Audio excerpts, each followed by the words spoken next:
दोस्तों आज हम बात कर रहे हैं कॉन्सेप्ट थ्रू क्वेश्चंस। जी हाँ, CTQ course of Medi ji. Medi ji का ये कोर्स एक यूनिक कोर्स है और first time concept through questions की हमने बात की है। Actually there are two mechanisms of learning, one is called forward method and other is called backward method. Forward method वो है जो हम क्लासरूम कोर्स में अडॉप्ट करते हैं और राइट फ्रॉम द बेसिक्स 0 से लेकर के और 100 तक जाने की कोशिश करते हैं। उस मैकेनिज्म में बहुत ज्यादा समय चाहिए और क्लासरूम कोर्सेज में हम लोग देखते हैं कि लगभग 1200 आवर्स 1300 आवर्स की क्लासेस होती हैं। बच्चों को बहुत लॉन्ग आवर्स की क्लासेस भी करनी पड़ती हैं, लेकिन उस क्लासरूम कोर्स का जो एक इम्पैक्ट होता है वो that is the learn from the basics and learn from 0। यहां पर आज हम जो बात कर रहे हैं ये है backward mechanism of learning, concept through questions. It means कि आप जो कॉन्सेप्ट सीखेंगे वो क्वेश्चंस के थ्रू सीखेंगे। अल्टीमेटली एग्जाम में क्या मिलने वाला है? क्वेश्चंस। आपको फाइनली क्या अटेम्प्ट करना है? क्वेश्चंस। अगर आपके क्वेश्चंस फाइनली सही हो गए, इसका मतलब आप ना अच्छा परफॉर्म करेंगे, अच्छा स्कोर करेंगे and accordingly you will get your placements. Now concept through questions हम लोग कैसे कराएंगे, क्या मैकेनिज्म होगी, क्या मैथोडोलॉजी होगी टीचिंग की और किस सीक्वेंस में हम लोग सब्जेक्ट करेंगे, मैं इसकी बात करना चाहता हूं। जो स्टूडेंट्स पिछले कुछ समय से तैयारी कर रहे थे या कुछ उन्होंने ऑलरेडी स्टडी की हुई है या तो सेमेस्टर्स में बहुत अच्छे तरीके से कॉलेज में पढ़ाई की है या फिर आपने कोई कोचिंग कर रखी है या आपने अपना सेल्फ स्टडी की हुई है, लेकिन इसके बाद जब आपने एग्जाम लिखा तो आपका रैंक अच्छा नहीं आया, आपका सिलेक्शन नहीं हो पाया या आप अप टू द मार्क नहीं पहुंच पाए, तो इसका कोई ना कोई कारण होगा क्यों नहीं अच्छा स्कोर कर पाए। इसके बहुत सारे कारण होते हैं। उसमें से आप एक तो ये भी है कि आपके एक्यूरेसी लेवल अच्छा नहीं है या फिर कॉन्सेप्ट्स क्लियर नहीं थे या कॉन्सेप्ट तो थे लेकिन उसका एप्लीकेशन अच्छा नहीं था या फिर पूरा सिलेबस नहीं किया था या जो की इंपॉर्टेंट कॉन्सेप्ट थे वो नहीं पढ़े या डिफिकल्ट कॉन्सेप्ट थे वो आपने स्किप कर दिए। तो इस तरह के बहुत सारे रीजंस हो सकते हैं।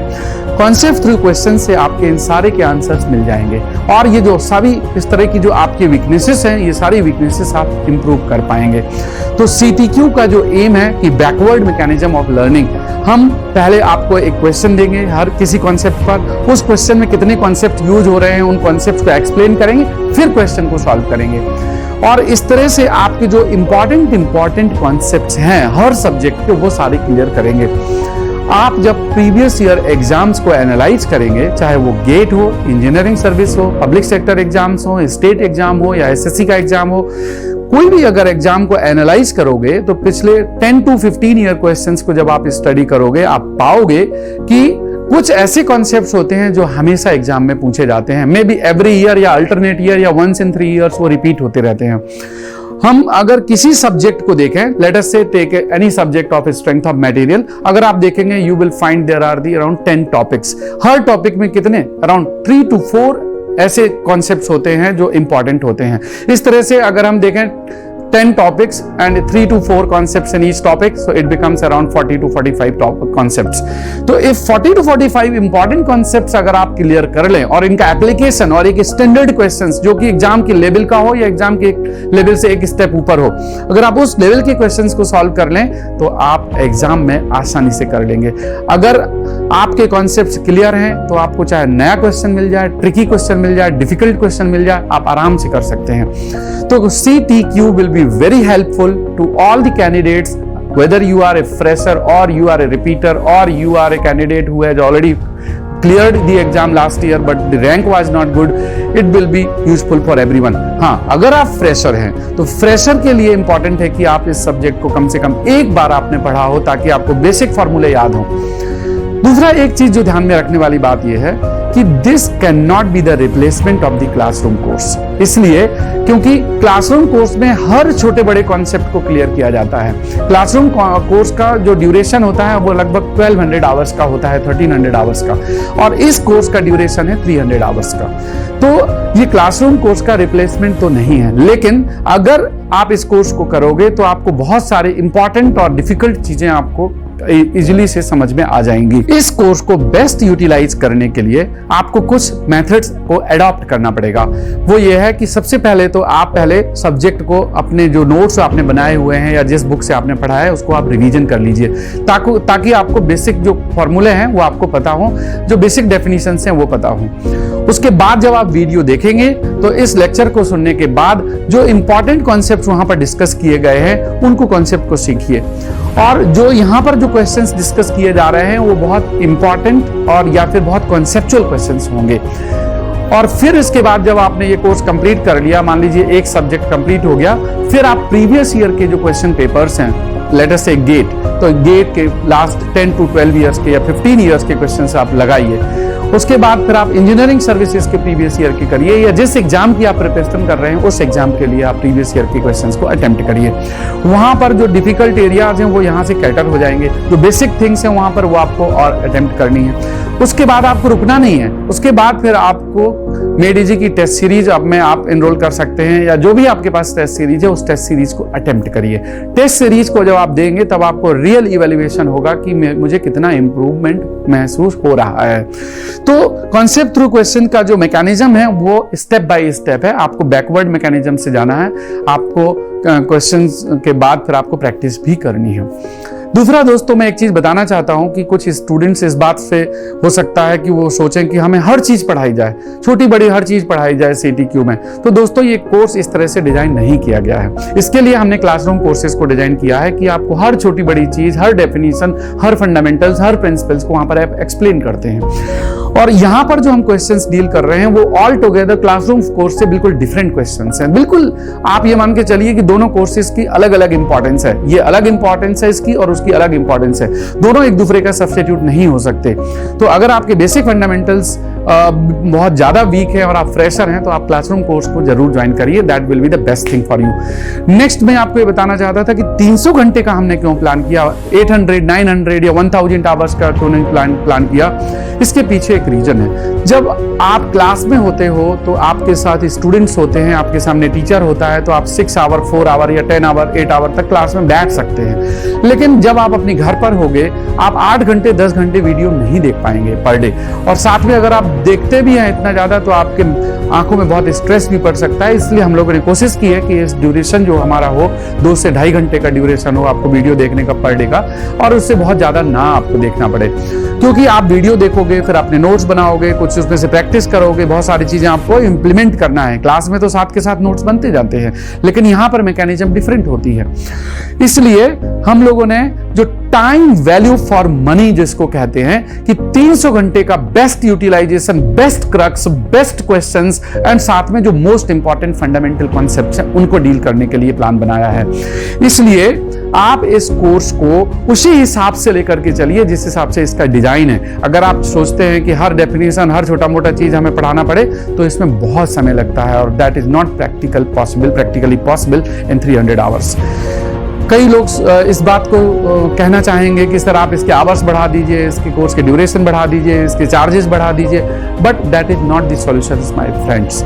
आई just want to tell you कि इस कोर्स को एक ऑप्टिमम तरीके से यूज करना है जो बेस्ट पॉसिबल आउटपुट मिल सकता हो। हम आपको अभी जैसे लॉकडाउन अभी चल रहा है और लॉकडाउन की स्थिति में हम लोग अपने पूरे एफर्ट्स के साथ इस कोर्स को लॉन्च कर रहे हैं। बहुत सारे ऐसे टीचर्स हैं मेडी जी के जो अपने होम टाउन में लॉक इन हो गए हैं और ट्रैवल नहीं कर पा रहे हैं। तो इनिशियली कुछ दिनों तक, may be a week, 2 week और may be something like this, initially थोड़ा नंबर ऑफ वीडियोस कम आएंगे, बट जैसे जैसे लॉकडाउन सिचुएशन रिलीज होती जाएगी नंबर ऑफ वीडियोस की फ्रीक्वेंसी बढ़ जाएगी। But this course will run continuously, that will be our efforts until and until कोई ऐसी इमरजेंसी आ जाए विच इज सुपरनेचुरल और which is not in our control. मेडी जी के जो मेन टीचर्स हैं वो सभी अपने अपने सब्जेक्ट के जो एक्सपर्ट्स हैं, they are going to share this syllabus. तो एक चीज तो बहुत अच्छी होने वाली है, वो है कि quality, the quality of questions and quality of teaching will be insured कि it is up to your expectations और in fact the better than what you expected. तो मेडी जी की होगी। दूसरा क्या है कि जो दूसरे इंस्टीट्यूशंस में और मेडी जी के इंस्टीट्यूट में जो डिफरेंस है वो है framing and structuring of the course. मेडी जी के सारे कोर्सेस में बहुत कोशिश करके और बहुत एफर्ट करके हमारी जो रिसर्च टीम होती है उनके साथ मैं वर्क करता हूं और मेरी पर्सनल गाइडेंस में, पर्सनल सुपरविजन में चीजों को डिजाइन किया जाता है और मेरा इसमें पूरा इनपुट होता है। और किसी कोर्स को एग्जाम के लिए यूजफुल बनाने के लिए जो उसमें एफर्ट्स होते हैं वो पूरे एफर्ट्स किए जाते हैं। क्वेश्चंस का सिलेक्शन उस हिसाब से किया जाता है जो कि हम बाकी इंस्टीट्यूशंस में में शायद ये मिसिंग होता होगा। दूसरा ये कि जो हमारी टीचिंग टीम है वो अपने आप में एक एक्सपीरियंस्ड टीम है और बहुत ही नॉलेजेबल और एक्सपीरियंस्ड टीचर्स हैं, और वो जब इस कोर्स को डिलीवर करेंगे तो डेफिनेटली आप तक बहुत अच्छे कॉन्सेप्ट आपको सीखने के लिए मिलेंगे। So this is what I wanted to share in the first part. Second part, कुछ सहयोग हमें आपसे भी चाहिए। तो फर्स्ट थिंग इज दैट कि you need to have the patience, क्योंकि ये कोर्स थोड़ा लंबा है, 300 आवर्स का है और लगभग 100 डेज में धीरे धीरे वीडियोज इसके आएंगे, तो आपको भी पेशेंस चाहिए। आप इसको सही तरीके से ग्रास्प करें और इस ग्रास्प करने के बाद इसको इम्प्लीमेंट करें।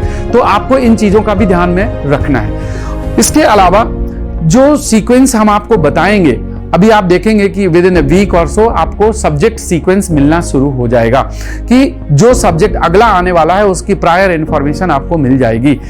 और कुछ समय बाद हम 2 पैरेलल सब्जेक्ट चलाएंगे। इनिशियली एक सब्जेक्ट लेके चलेंगे और थोड़े दिन बाद जैसे ही थोड़ा लॉकडाउन सिचुएशन थोड़ा और रिलैक्स होंगी तो 2 पैरेलल सब्जेक्ट चलाएंगे और दोनों सब्जेक्ट्स के वीडियोज आपको पैरेलली मिलने लगेंगे। आप अपनी पढ़ाई को उसी हिसाब से फोकस कर सकते हैं, उसी हिसाब से आप अपनी टेस्ट सीरीज दे सकते हैं, तो एक आपको सब्जेक्ट सीक्वेंस मिल जाएगा। तो जो भी सब्जेक्ट सीक्वेंस होगा, आप अपने घर की जो सेल्फ स्टडी है उसको उसी सब्जेक्ट सीक्वेंस के अकॉर्डिंग आप अपना उसको मोल्ड करिए और उसकी प्रिपरेशन को स्टार्ट करिए, तब आप इसका बेनिफिट बेस्ट कर पाएंगे। लेकिन अगर पता चला कि घर में रिवीजन किसी और सब्जेक्ट का चल रहा है और आप वीडियो किसी और सब्जेक्ट के देख रहे हो, तो वो जो बेस्ट फिट या बेस्ट आउटपुट होता है वो नहीं मिलेगा। So this is very important for you to follow the sequence of the subject in the way which we will follow in the class, right? तो इन सारी चीजों को ध्यान में रख करके चलना है। दूसरा, मुझे आपसे हेल्प चाहिए कि थोड़ा सा पेशेंस रखिए। कहीं ऐसा ना हो कि आप सोचे कि मेडी जी है तो सब कुछ इकट्ठा मिल जाए, मैं तो आज ही देख सकता हूँ और सारे वीडियो 10 घंटे आज देख लेते हैं, उससे रिटेंशन नहीं होता। देखिए, हमारा एम ये है कि आप अपने जो वीडियो देख रहे हैं उसको रिटेन करें, उससे रिलेटेड एग्जाम को सॉल्व करें, उससे रिलेटेड आप अपने असाइनमेंट करें। इसके लिए हमें नंबर ऑफ वीडियोस को लिमिट करना है, because we want for you to perform best among this. जो स्टूडेंट्स हमारे मेडी जी के क्लासेस के हैं उनको एक एडिशनल बेनिफिट है कि जो उन्होंने क्लास में पढ़ा है उससे यहाँ पर कुछ चीजें डिफरेंट मिलने वाली हैं, और ये तो आप इंश्योर कर लीजिए कि क्वेश्चंस ओवरलैप नहीं होंगे। हाँ, मे बी 5% 10% क्वेश्चंस अगर ओवरलैप हो जाए कॉन्सेप्ट तो बात अलग है, अदरवाइज क्वेश्चंस का ऑल टुगेदर एक डिफरेंट कलेक्शन होगा, बड़ा यूनिक कलेक्शन मिलेगा। साथ में मैं जो आपसे और एक्सपेक्ट करता हूं वो ये है कि आपकी जो डाउट्स हैं, डिफिकल्टीज हैं, जो आपका स्टूडेंट का फ्रेंड सर्कल है उसमें आप डिस्कस करिए। जो हमारे मेडी जी के टीचर्स अवेलेबल हैं डिफरेंट पोर्टल्स में, प्लेटफॉर्म्स में और टेलीग्राम चैनल्स में, जहां जहां आप उनसे बात करिए, डिस्कस करिए और इनके डाउट्स को क्लियर करते जाइए। वैसे तो जो टीचिंग होगी वीडियो लेक्चर्स में, वहां पे टीचिंग बहुत कॉन्सेप्चुअल होगी तो डाउट्स नहीं आना चाहिए, बट 1% अगर डाउट बच भी गए तो उन चीजों को आप क्लियर करते जाइए। तो दोस्तों, ये तो है हमारी mechanism of concept through questions की। मुझे उम्मीद है कि ये आपको बहुत हेल्प करेगा और ये एक यूनिक कोर्स है, और आने वाले टाइम में this may become a tool of success for you to become a top ranker or to get the good rank in your exam. So move on it and enjoy the course, and I wish you all the best and welcome into the Meri Ji portal. Thank you very much.